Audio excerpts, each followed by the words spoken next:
कविताक शीर्षक अछि फौजी हमहूँ मजूरे छी। छद्म राष्ट्रवादक दम भरैत छाती पर बैस कऽ हम करय चाहै छी अपन पुरहरिसँ प्रहार, जाहिसँ एके बेरमे उपटि जाय नागफेनीक सबटा काँट। बनबा चाहैत छी सगर समाजक लेल उन्मुक्त आकाश, जे घेराओल अछि महाभारतक वीर अभिमन्यु जकाँ सौनक कारी बादरसँ।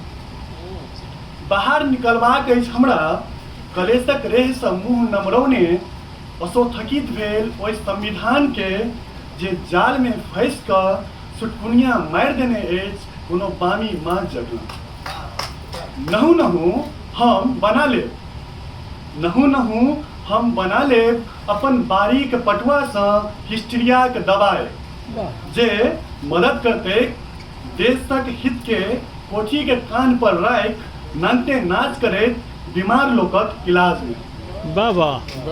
नहीं पड़ल हेतैक एडिशनके बेगरता, नहीं पड़ल हेतैक एडिशनके बेगरता, तैं एकटा सामान्य बल्बक आविष्कार कयलनि अछि। हम शीघ्र बनायब एकटा एहन बल्ब जाहिसँ प्रकाशित होयत कारी खकसिया होइत ई राति, आ किंग कर्तव्य विमूढ़ भेल ई आत्मा। मजूरक धर्म निमाहक लेल हम लिखबे करब उधेसल खेतके तामिके कोनो क्यारीमे उसका भूगोल और कल का इतिहास।